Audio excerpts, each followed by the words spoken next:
Arthur Jennings thought his life in the Blue Ridge Mountains had already given him all the heartbreak it could.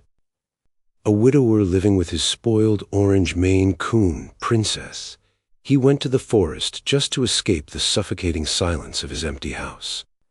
But on one rain-washed morning, that silence was shattered by a sound he couldn't ignore. The thin, desperate cries of two half-frozen bobcat cubs, their mother gone and predators closing in. Arthur knew the rule of the wild: never interfere. Bringing apex predators into a tiny mountain home where a house cat had just given birth was the worst idea anyone could imagine.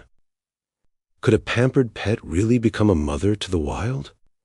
Within hours, his kitchen floor would turn into a battleground between instinct and compassion, and the choice he makes that day will follow him and this unlikely family, all the way to a sanctuary fence years later, where one final reunion will leave even hardened wildlife staff in tears. Arthur Jennings was a man carved from the silence of the Blue Ridge Mountains. At 68, the lines on his face told a story of a life fully lived, and more recently, of a profound loss. His wife, Eleanor, had been the voice in his life, the melody that filled their small home just outside Asheville, North Carolina. When she passed 2 years prior, she had taken the music with her, leaving behind a quiet so heavy it felt like a physical weight. His only remaining companion was Princess. Princess was a magnificent, if comically absurd, creature. A 15-pound orange Maine Coon with a plume of a tail and a ruff like a tiny lion, she had been Eleanor's shadow. Now she was Arthur's.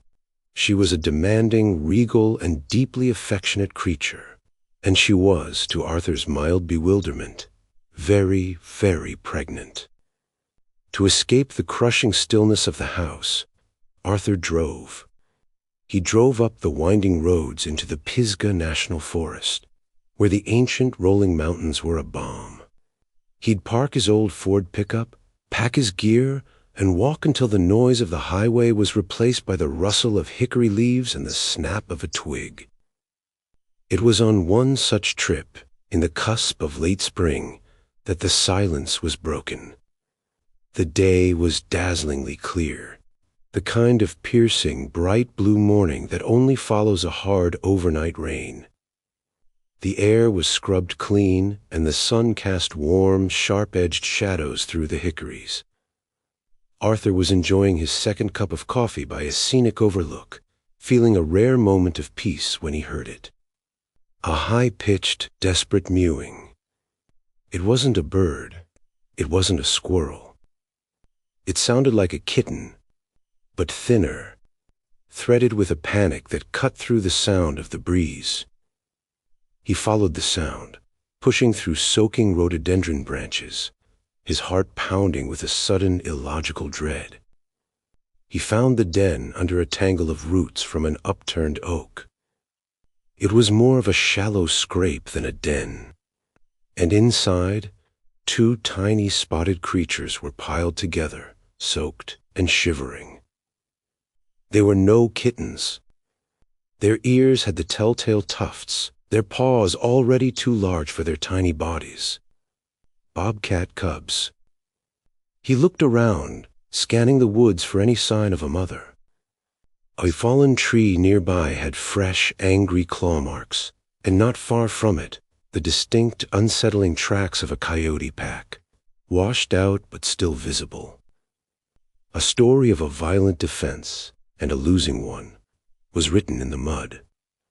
Arthur was a man of the mountains. He knew the cardinal rule: you do not interfere. You let nature, in its cruel wisdom, run its course. He waited.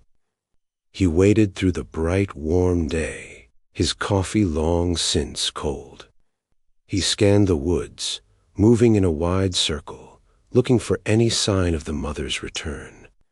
The beautiful weather mocked the desperate situation. He waited until the sun began to dip, painting the wet leaves in hues of orange and gold. The mother never returned. The cries of the cubs grew weaker, turning from desperate pleas to rattling, hitching breaths. He looked at the tiny, fading lives. He thought of the empty, quiet house waiting for him. He thought of Eleanor, who couldn't stand to see even a field mouse go hungry. "Damn it all," Arthur whispered to the trees. He scooped them up. They were so light they felt like nothing, just wet fur and fragile bones. He unzipped his jacket and tucked them against his flannel shirt, feeling the faint, rapid tremor of their tiny hearts. He broke camp in record time, hiking back to his truck in the twilight, the two lives a warm, trembling weight against his chest. The drive home was a 90-minute crisis of conscience. "You're an old fool, Arthur," he muttered to himself. "What in God's name are you going to do with two bobcats?" He walked into his house to immediate chaos. Princess, in his absence, had given birth. In the cozy flannel-lined box Eleanor had set for her, the massive orange cat was presiding over 3 tiny squirming kittens, 2 tabbies and a little orange one just like her. Princess looked up at him and gave a low, rumbling purr, her eyes half-closed in maternal bliss. The 2 cubs in his jacket let out a simultaneous weak cry. Princess's eyes snapped open. Her purr stopped. She stared at Arthur, then at the moving lump in his coat. "Now, girl," Arthur said softly, his hands shaking. "Be nice." He had a frantic, terrible idea. He'd tried to bottle feed stray kittens before. It was a nightmare of tiny, sharp claws and finicky appetites. These cubs were fading. They didn't have time for him to figure out a formula. He gently placed the 2 cubs on an old towel on the kitchen floor. They didn't move, just shivered. He brought Princess's food and water to her box, stroking her, murmuring his apologies. Then, holding his breath, he picked up one of the cubs. It was impossibly small, its eyes still sealed shut. He brought it to the edge of Princess's whelping box. Princess stiffened. She rose to a crouch, her tail lashing. A low, threatening growl began in her chest. She was a Maine Coon, bred to be a hunter, and these did not smell right. They smelled of pine and rain and wildness. "Please, Princess," Arthur begged, his voice cracking. "They're just babies. They're dying."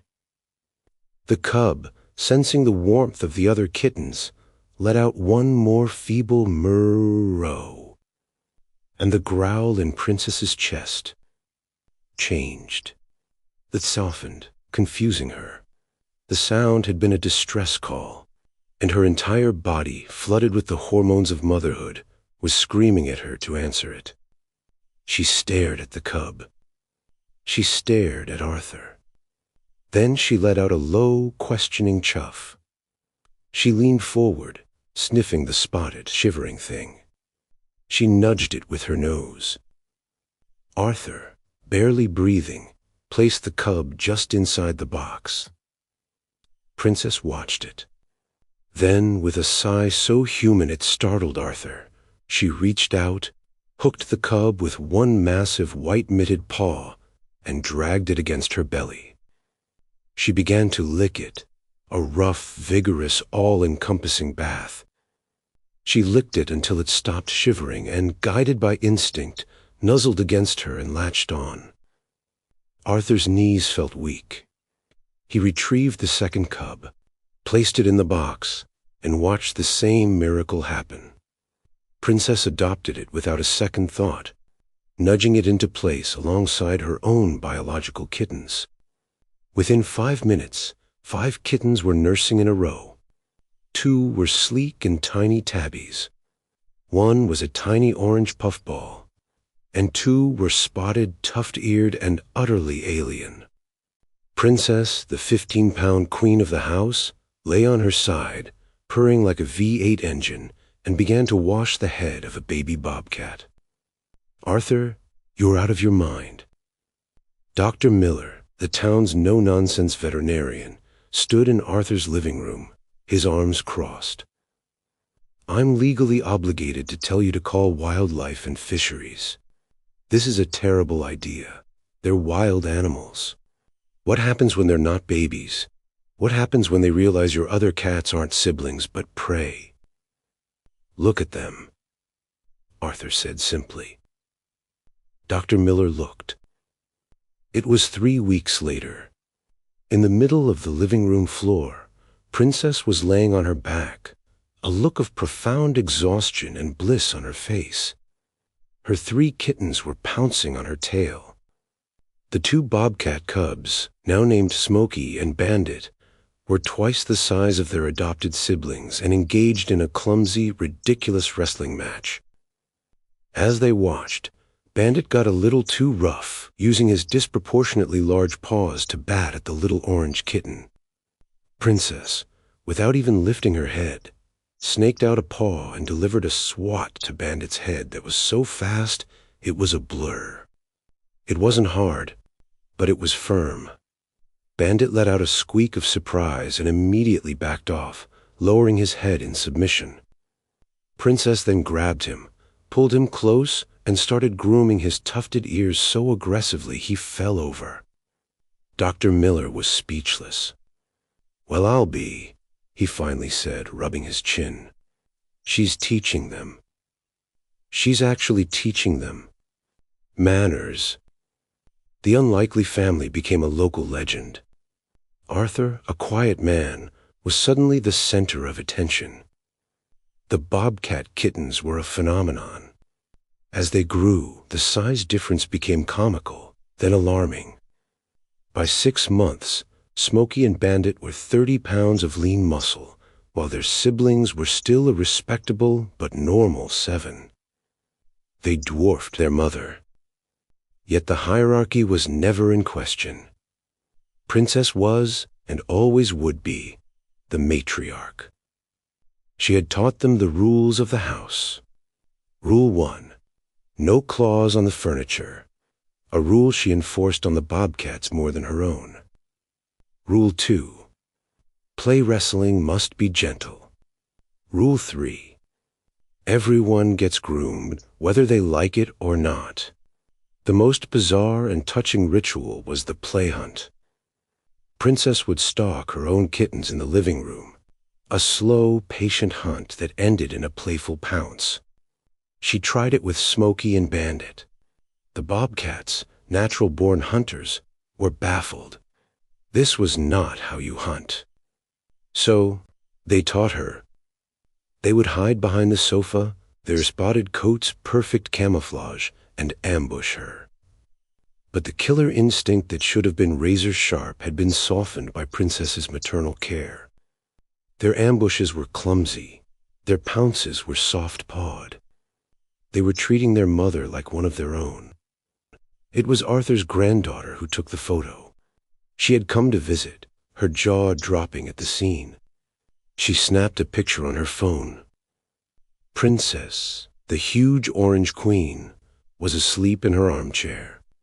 Curled around her, over her, and under her were all 5 of her babies. The 2 tabbies, the little orange one, and the 2 massive tufted-eared bobcats, all piled together in a tangle of fur and purrs. The photo went viral in a way Arthur couldn't comprehend. "Grandpa, you're trending," his granddaughter had said, laughing. The story was picked up by national news.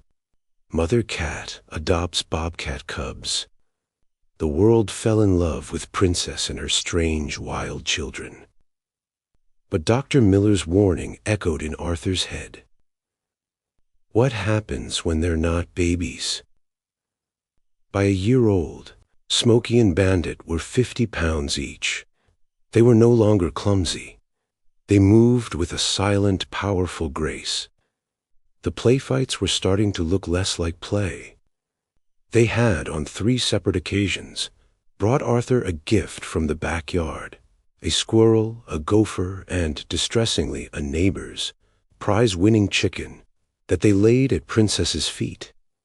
She had sniffed the offerings, looked unimpressed, and demanded to be fed from a can. The cost was astronomical. The Bobcats ate more meat in a day than Arthur ate in a week. His small home was being shredded. A playful leap had shattered Eleanor's favorite lamp.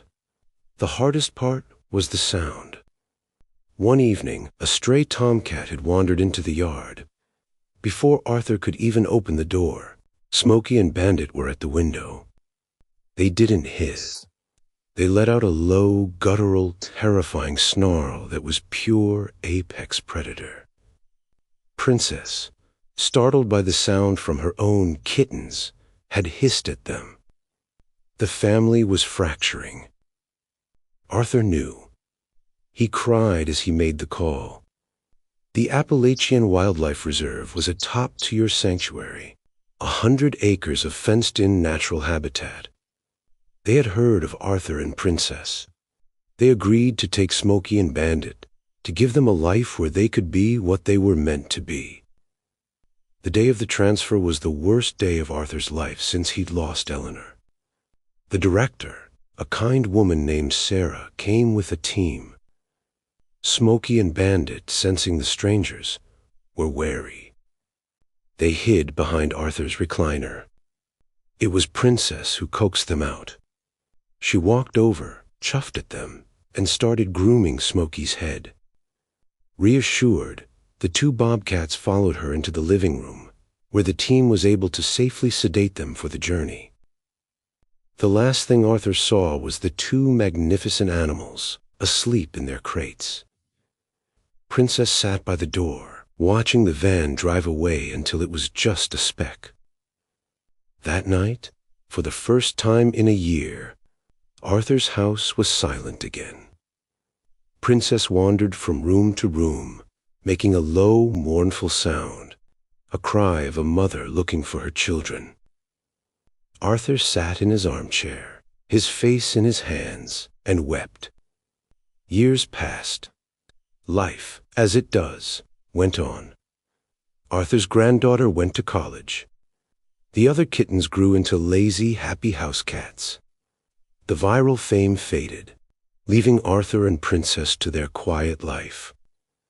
Arthur received updates from the sanctuary. Smokey and Bandit had acclimated well. They had a 2-acre wooded enclosure, a stream, and each other. "They are magnificent, Arthur," Sarah wrote in a Christmas card which included a photo. "But they are fully wild. They tolerate their caretakers, but they don't seek out human contact. They are Bobcats, as they should be." Arthur framed the photo and put it on the mantel, next to the famous picture of the pile of kittens. Then Princess got old. It was a cruelty of nature that a cat's love, so large and pure, was housed in a body that lasted for such a short time. She was 16. The vet called it kidney failure. He called it the long goodbye. Arthur did everything. Subcutaneous fluids, special diets, warm blankets. But Princess was fading. She stopped eating. She barely moved from her spot on Arthur's bed, the same one she had shared with Eleanor. Her purr, once a motor, was a faint rattle. One Tuesday morning, Arthur was sitting with her, stroking her dulling orange fur. He looked up at the mantel, at the two photos side by side, the tiny cubs in a pile, the magnificent adults in the snow. An idea formed, a crazy, desperate, unthinkable idea. He called the sanctuary. "Sarah, it's Arthur Jennings. I know this sounds insane, but I have a request. A dying wish, you might say. But it's not for me. It's for Princess." Sarah met him at the sanctuary's private entrance, her face full of compassionate skepticism. "Arthur, I'm happy to let you visit. But I really must warn you. It's been 6 years. They won't remember you. And, well, they're 80-pound predators. They might see princesses a threat, or worse. It could be very stressful for her. She's dying, Sarah, Arthur said, his voice thick. He held the soft-sided carrier where Princess was curled on a heating pad, a frail bundle of 10 pounds. She hasn't purred in a week. Please, let her see her boys. Reluctantly, Sarah agreed. We'll go to the main observation platform. It overlooks their enclosure. You can't go in, of course, but you can see them from there. They drove Arthur's truck along a service road. Arthur stepped out, holding the carrier. Sarah walked with him up the wooden steps to a platform that stood 20 feet above the enclosure, shielded by a high tensile but very open chain-link fence. Sarah made a soft whistling sound. They're usually in the creek bed this time of day. 2 magnificent spotted forms emerged from the trees. They were huge, sleek, and wild. Their movements were liquid, their amber eyes cold and sharp. They looked up at the platform. They saw Sarah, their caretaker, and were indifferent. They saw Arthur. They stared at him. There was no flicker of recognition, no sign of memory, just the flat, neutral stare of an animal assessing a shape. Arthur's heart sank. Sarah was right. It was a stupid idea. He had dragged his dying cat all the way out here for nothing. I'm sorry, Arthur, Sarah said gently. It's okay, Arthur whispered. I had to try. He unzipped the carrier. Princess was awake, but barely. He lifted her out, holding her frail body against his chest. She was so light. It's okay, old girl, he murmured to her. They're here. Your boys are here. They grew up so big. Princess Weak lifted her head. She blinked, her vision blurry. She couldn't see the Bobcats 50 yards away, but she could smell the pine, the dirt, the familiar scent of the outdoors. She was weak, but she was still a queen. She let out a small, almost inaudible sound. A tiny, questioning chuff. It was the quietest sound in the forest. But 50 yards away, 2 sets of tufted ears pivoted like radar dishes. The indifference in the Bobcat's eyes vanished, replaced by an electric, bewildered intensity. They looked at Arthur, and for the first time, at the small, orange bundle in his arms. Smokey, the larger of the two, let out a confused, high-pitched chirp. And then the unthinkable happened. They ran. They didn't stalk. They didn't saunter.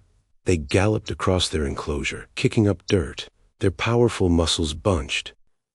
They covered the 50 yards in seconds. They hit the fence line directly below the platform, ignoring Sarah, ignoring Arthur. They stood on their hind legs, their front paws pressed against the chain link, their heads thrown back. And they were crying. It wasn't a roar. It wasn't a snarl. It was the high-pitched, desperate, chittering sound of a cub calling for its mother. It was a sound they had not made in 6 years. Oh my God, Sarah breathed, her hand flying to her mouth. Arthur, his body trembling, tears streaming down his face, knelt at the edge of the platform. He held Princess out. She heard them. She knew them. And Princess, who had not purred in a week, began to rumble. A weak, rattling but unmistakable purr. She chuffed back at them, a sound of greeting, of love, of I am here.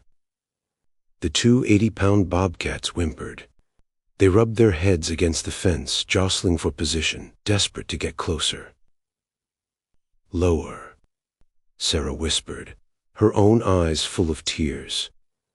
Lower, to the fence. Arthur carefully descended the platform steps to stand at defense itself. He held Princess securely. The Bobcats were frantic. They were rubbing their faces raw on the wire. Arthur knelt, bringing Princess down to their level. Through the gaps in the chain link, Bandit, the more rambunctious one, pushed his nose. He touched it to Princess's tiny, frail head. He sniffed her, a long, deep inhale, as if memorizing her scent. Princess leaned into the touch. She closed her eyes, purring as her two wild, enormous, impossible children chittered and cried, their amber eyes soft with a love that had never faded.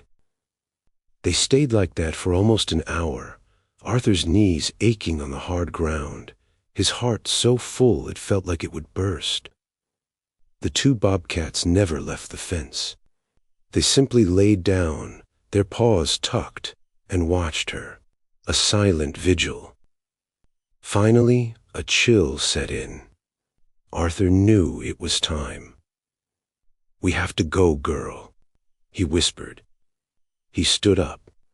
The Bobcats rose too, letting out one last protesting chirp. "It's all right, boys," Arthur told them, his voice thick. "She knows. She knew." Arthur carried Princess back to the truck.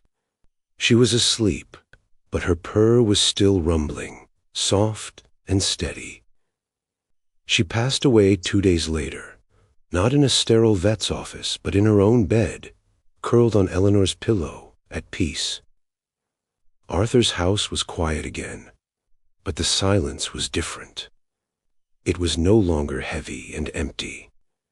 It was filled with the memory of a love so powerful it had defied species, defied nature, and defied time. He'd told Sarah, she didn't just save them, they saved her. And I think all of them, they saved me. Arthur became a regular volunteer at the sanctuary. He didn't need to be near Smokey and Bandit. Just knowing they were there was enough. But sometimes, when he was helping to clear brush near their enclosure, they would come to the fence. They wouldn't chitter. They wouldn't cry. They were wild bobcats after all. But they would sit, their amber eyes watching the old man. And they would wait, and watch, and remember the small orange mother who had taught them that love, in its truest form, is the wildest instinct of all.